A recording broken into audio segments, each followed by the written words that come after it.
প্রিয় অষ্টম শ্রেণীর ছাত্রছাত্রীরা, welcome to our channel smart exam solution academy. আজকে সংস্কৃতের সেকেন্ড ইউনিট টেস্টের 4 নম্বর স্কুলটি দেখে নেব। চলো শুরু করি। প্রথমে বঙ্গানুবাদ রয়েছে। ভগিনী নিবেদিতা অভয়ানন্দশ্চ তস্য আদর্শস্য সাক্ষ্য বহনম কুরুত।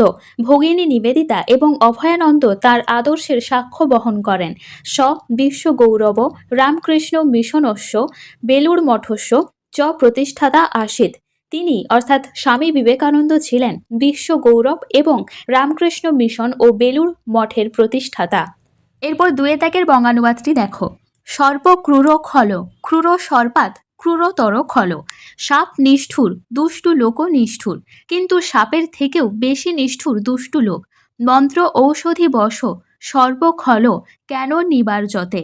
মন্ত্র বা ঔষধ দ্বারা সাপকে বশ করা যায়, কিন্তু দুষ্টু লোককে কিভাবে দমন করা যায়। এরপর দুয়ে দাগে রয়েছে সংস্কৃতে অনুবাদ করো। তার মর্মবাণী হলো যেখানে জীব সেখানেই শিব। এর অনুবাদ হবে তস্য মর্মবাণী অস্থি যত্র জীব তত্র শিব। মা ও বাবা সাক্ষাৎ দেবতা। এর অনুবাদ মাতা পিতা চ সাক্ষাৎ দেবতা। এরপর রয়েছে বিদ্যা দান করলে বৃদ্ধি পায়, বিদ্যা নং দানেন বর্ধদে। এখন ঘরে ঘরে কম্পিউটার দেখা যায়, অধুনা গৃহে গৃহে সঙ্গণক যন্ত্রং দৃশ্যতে। তিনের দাগে কারক ও বিভক্তি নির্ণয় করতে হবে। প্রদানেন করণে তৃতীয়া বিভক্তি।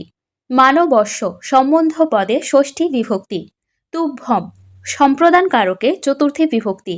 স্বামীনো সম্বন্ধ পদে ষষ্ঠী বিভক্তি।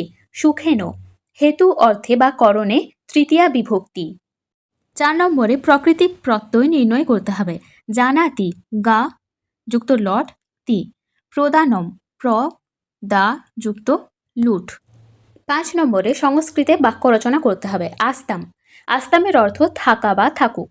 বাক্য তো তত্র আস্তাম। তো মানে তারা, অর্থাৎ তারা দুজনে সেখানে থাকুক। 6 দাগে অর্থ লিখতে হবে, অর্থাৎ একই সমার্থক শব্দ। নির্বহন্তি মানে বহন করে বা পালন করে। সঙ্গণক যন্ত্রম এর অর্থ কম্পিউটার। এরপর 7 দাগে নিম্নলিখিত প্রশ্নগুলির উত্তর দাও। ব ধাতুর লট এর স্ম এর একবচনের 3টি রূপ। প্রথম পুরুষ বদতি স্ম, মধ্যম পুরুষ বদসি স্ম এবং উত্তম পুরুষ বদামি স্ম। এরপর রয়েছে দৃশ ধাতুর লোট এর বহুবচনের 3টি রূপ। প্রথম পুরুষ পশ্যন্তু, মধ্যম পুরুষ পশ্যত, উত্তম পুরুষ পশ্যাম। 3 দাগে প্রতি ও অবশ্যম প্রয়োগে 2টি বাক্য। স গৃহং প্রতি অগচ্ছতি। প্রতি শব্দের প্রয়োগ এটি, মানে সে বাড়ির দিকে যাচ্ছে। এরপর অবশ্যম অহম অবশ্যম আগমি স্বামী, অর্থাৎ আমি অবশ্যই আসব। 4 রয়েছে বণিজ শব্দের পঞ্চমীর 3টি রূপ। একবচন বণিজ, দ্বিবচন বণিভ্যাম এবং বহুবচন বণিভ। 5 রয়েছে অক্ষী শব্দের তৃতীয়া বিভক্তি। একবচন অক্ষিণা, দ্বিবচন অক্ষিভ্যাম এবং বহুবচন অক্ষিভি। 6 নম্বর একদম শেষ প্রশ্ন রয়েছে অথ কিম নেতিবাচক না ইতিবাচক অর্থরূপ লিখতে হবে। একটি বাক্যে প্রয়োগ। অথ কিম পদটি ইতিবাচক হ্যাঁ অবশ্যই অর্থে ব্যবহৃত হয়। বাক্য প্রয়োগ করলে হবে রাম কিম অত্র আগচ্ছতি। অথ কিম রাম কি এখানে আসছে? হ্যাঁ অবশ্যই।